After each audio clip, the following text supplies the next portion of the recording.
Oh, my word. Gene! Gene! Angelo? Is it time for class already? Class, nothing. There's a chicken in this room. Chicken? Chickens don't crow. That's a rooster. Rooster? Who brought the circus to our bedroom? Down, boy! Stop it! Give me a chair, Gene! Down, boy! Here, fight him off. I'm going for help. Hey! Now, don't go. Be careful! Those are my dogs. Your dogs? A girl? There are only supposed to be men in this house. The campus last male bastion. That's why I joined. Kane said his roommates wouldn't mind if an old friend spent a few nights. Kane? Hey, Kane, get out of bed. What? What? Don't pretend like you're innocent. Be careful! You're disturbing my dog. Down! Down! Can't you guys keep quiet when a man has to sleep? Who told you to invite a girl in here? I'm not a girl. I'm a person. Who said you could invite a person in here? Look, you came to college for an education, right? So I'm making sure you get one. The changing moral perspectives on many a college campus have made the educational experience often less than academic. The high school graduate who may have gone on to higher education with some moral ideals intact finds those ideals suddenly assaulted. If he is not thoroughly grounded in what he believes, he may finish a victim of moral disillusionment, if not moral bankruptcy. Everyone must learn a firm stand for what he knows to be right may isolate some from a person, but it will also give others the courage to follow suit. Eugene and Angelo don't like me, or my dogs. Look, Rosemary, babe, I told you could stay a few days, so you can stay. Let Gene and Angie go somewhere else if they don't like it. Angelo thinks it's wicked for me to be here. He never said that. I can tell by the look in his eyes. Eyes? He thinks of me as a girl instead of a person. Maybe it's because you look like a girl. I want to be loved for me. I want my dogs to be loved. And I don't think Angelo likes me or my dogs. I said you can stay. That's that. You really mean it? We've always been friends, you know. The best of friends. So, if you like me, you have to like my dogs. Whoa, this water is cold. Best way to have your shower in the morning, Angelo. Cold. Oh. You know, I still don't like it. What? Kane, inviting a girl to live in our room. We live in changing times. Well, I don't like it. How are you going to change it? What Kane's doing is his own business, not ours. If it's in my room, it's my business. What are you going to do? Tell him to kick her out? Well, I couldn't very well do that, I guess. But I mean, it's just something you don't do. A profound statement, Angelo. I think I'll note it down for my paper, The Genesis and Evolution of 20th Century Morals. Hey, you guys, got a towel I can borrow? Who are you? Name's Charlie Rand. How'd you get in? Traveling with a girl named Rosemary Kincaid. She's got some sort of dumb boyfriend here. He's putting us up for a while. I think that dumb boyfriend's our roommate. So you've got the dogs and the chicken. Rooster. Chickens don't crow. How about the towels? In that closet over there. Thanks. If that doesn't beat everything. She comes to stay with us, and she's got a boyfriend staying with somebody else. Like I said, times are changing. And if we don't like the way they're changing, do we have to go along?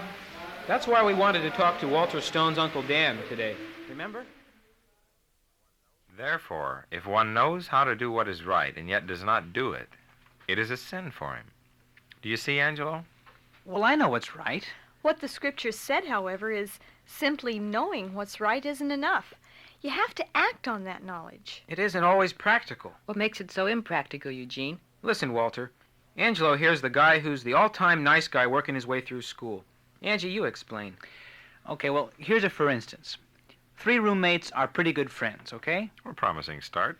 And one of the friends believes in old-fashioned marriage. That's you, Angelo? I only said for instance, Walter.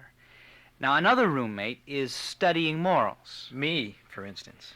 And the third doesn't care at all. He brings a girl in to stay in the room with him. along with 2 dogs and a rooster. Who would ever do that? What is the problem as you see it? Well, a single girl has no business living with a bunch of single guys in the same room. Not to mention an uncaged menagerie. If he's your friend, can you just tell him how you feel? And if he's your friend, you can't just tell him. Walter's right, Aunt. You can't walk up to anybody these days and tell him he's wrong. If you're a real friend, why not? Anne, Because everybody's got his own ideas of what's right and wrong. is stealing still wrong? Or murder? Or... Yeah, sure they are. So there are still common standards of right and wrong. Yeah? And the standards established in the Bible are the most conducive to good human relationships ever conceived. Not everybody would agree with that. Proverbs chapter 12, verse 1. Anne, would you read it? A lover of discipline is a lover of knowledge, but a hater of reproof is unreasoning. Now I'll use your Bible. The one I got from Walter. Yeah. It says, one who loves being instructed loves knowledge, but one who hates being corrected goes stupid. I get it. A real friend should appreciate correction. It keeps him from going stupid.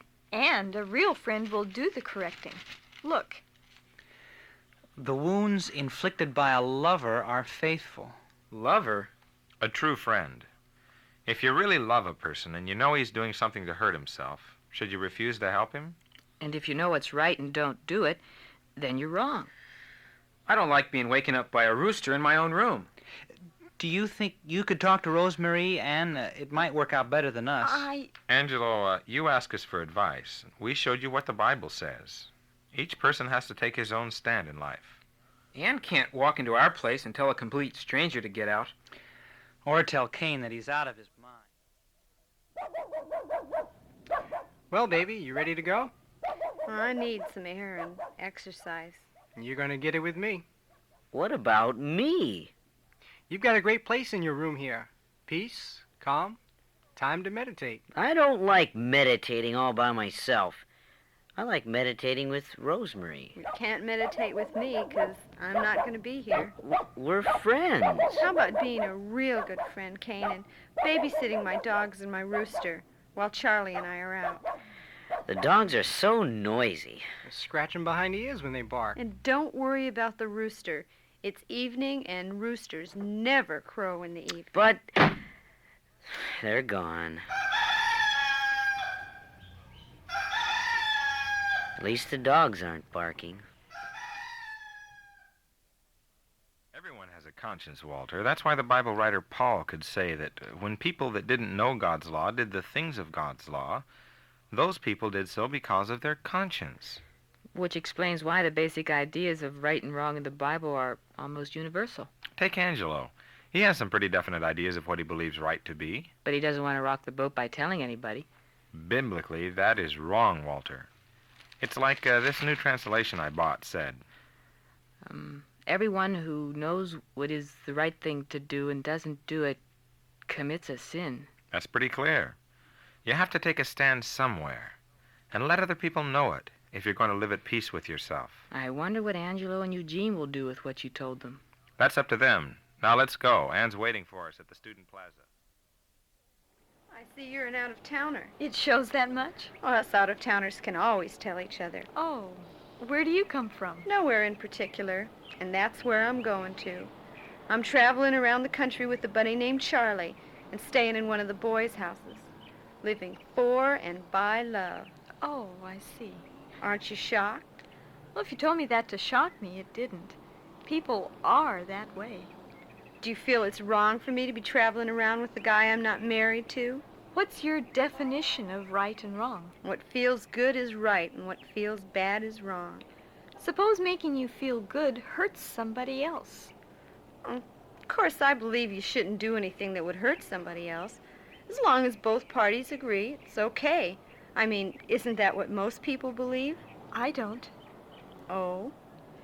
If one person asks to be murdered and another person agrees to do the murder, does that make murder right simply because both parties agree to it? If two people agree to commit adultery, break up a home and family and leave children without the benefit of parental guidance, is that right? I mean, it may feel good to the parties directly involved and may not hurt them. But what of others? You can't be worrying all the time about others. Then your own idea of what feels good is right and what feels bad is wrong doesn't mean anything. If a person's feeling good destroys your health or harms someone else, is it right? Hey, Rosemary. Didn't mean to keep you waiting. Charlie, what a relief. What's up? This girl was making me feel real uncomfortable. What a shame. Floating standards of conduct are hardly standards at all. Don't you think? I live the way I want.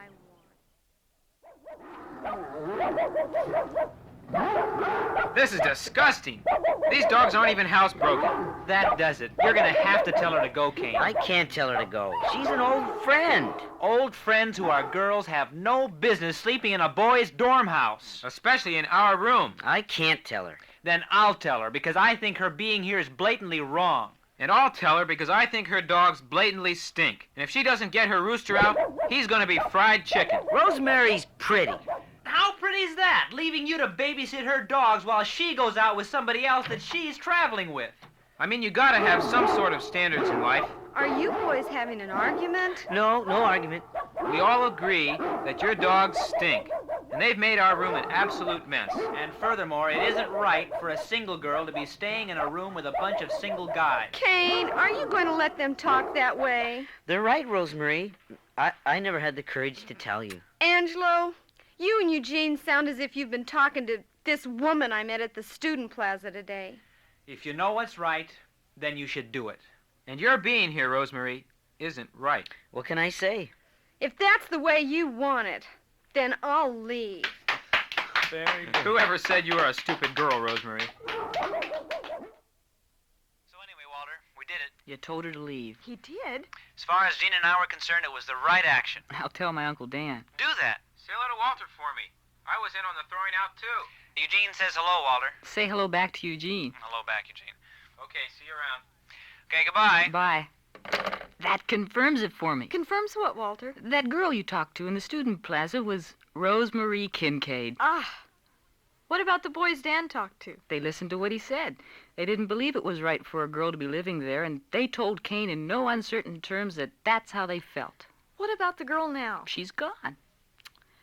I guess it boils down to the fact that if one knows how to do what's right and doesn't do it, it's wrong.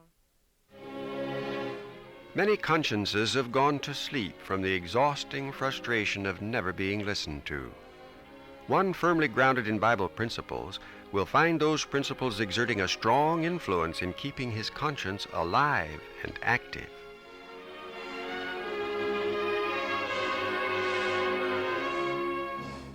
The program All Scripture is Beneficial was produced by the Watchtower Society and presented by Jehovah's Witnesses.